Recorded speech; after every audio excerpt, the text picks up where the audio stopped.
এই প্রশ্নটাতে খেয়াল করি যে বলছে ইনপুট এবং আউটপুট অর্থাৎ এ বি এবং সি এই যে ইনপুট গুলো আছে এবং আউটপুট যে আছে আউটপুট যেটা বের হবে এটা অপরিবর্তিত রেখে একটি মাত্র লজিক গেট দ্বারা বর্তনীটি প্রতিস্থাপন করা যায় কিনা।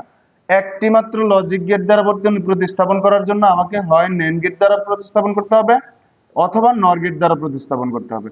আমি দুইটা থেকে যে কোনো একটা দিয়ে এই বর্তনীটা প্রতিস্থাপন করতে পারবো। প্রথমে আমাকে এখানে আউটপুটটা বের করতে হবে। আমি দেখতেছি এখানে এ বার, তাহলে এখানে আরেকটা ইনপুট কি, এই যে এখানে হচ্ছে বি বার, তাহলে এখান থেকে এ ইনপুট আসছে, এ ইনপুট আসলে সি এর সাথে এ অর গেট দ্বারা যুক্ত, তাহলে এ প্লাস সি আসলো। আর এ প্লাস সিটা আবার এখানে ঢুকছে বি বারের সাথে গুণ আকারে আছে, তাহলে B bar into A plus C আসবে। এটা আবার ওইটার সাথে অর গেট দ্বারা যুক্ত, তাহলে এ বারের সাথে এই মানটা এ bar plus B bar into A plus C আসলো। তাহলে এটার সাথে আবার কি NAND গেট দ্বারা যুক্ত, অর্থাৎ উপরে একটা বার আসবে। তাহলে সমীকরণটা কি আসতেছে এ bar plus B bar into A plus C whole bar. এই যে সমীকরণটা আসছে, এই সমীকরণটা আমাকে আমি NAND গেট দ্বারা অথবা NOR গেট দ্বারা প্রতিস্থাপন করব। যদি আমি এই সমীকরণটাকে NAND গেট দ্বারা প্রতিস্থাপন করি, প্রথমে NAND গেট দ্বারা প্রতিস্থাপন করতেছি। NAND গেট দ্বারা প্রতিস্থাপন করলে আমার মানটা কি A bar plus B bar into A plus C whole bar.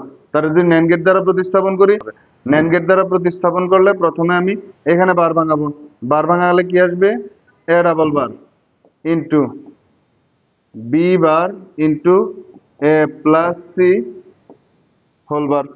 এখানে আমার যদি আবার বার ভাঙাই তাহলে এ ইন্টু বি বার হয়ে যাবে, বি ডাবল বার হয়ে যাবে plus A plus C whole বার আসবে। তারপর এ ইন্টু বি প্লাস এ বার ইন্টু সি বার হয়ে যাবে। এখন আমি কি করব, হোল বার দিয়ে দিব, ডাবল বার দিয়ে দিব। ডাবল বার দিয়ে দিলে মানের কোনো পরিবর্তন নাই, তাহলে A B whole bar into A bar C bar whole bar এই যে বার।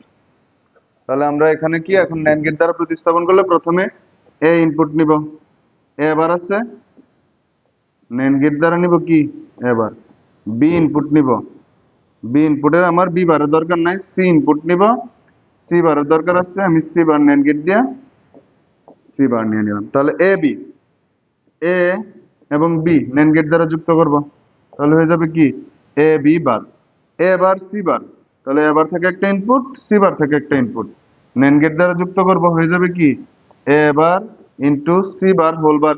তাদের দুজনকে যদি আমি আবার NAND গেট দ্বারা যুক্ত করে দেই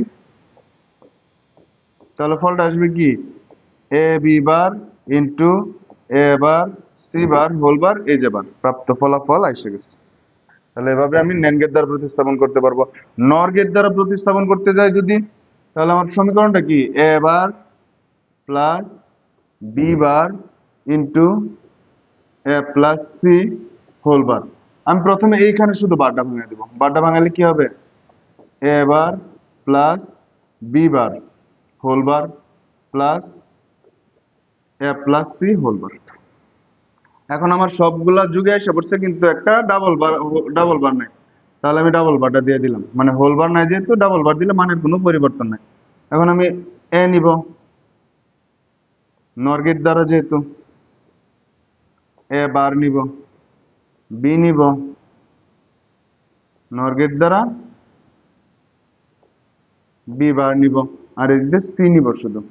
তাহলে এবার থেকে একটা ইনপুট বি বার থেকে একটা ইনপুট NOR গেট দ্বারা যুক্ত করব, NOR গেট দ্বারা যুক্ত করলে হয়ে যাবে কি A bar plus B bar whole bar. তারপর এ প্লাস সি, এ থেকে একটা ইনপুট, সি থেকে একটা ইনপুট, NOR গেট দ্বারা যুক্ত করব, হয়ে যাবে এ প্লাস সি বার। তাদেরকে যদি আমি আবার NOR গেট দ্বারা যুক্ত করে দেই, NOR গেট দ্বারা যুক্ত করলে হয়ে যাবে কি A bar plus B bar whole bar plus A plus C whole bar. উপরে বার আরেকটা বারের জন্য আমি আবার শুধু NOR গেট দ্বারা যুক্ত করে দিব।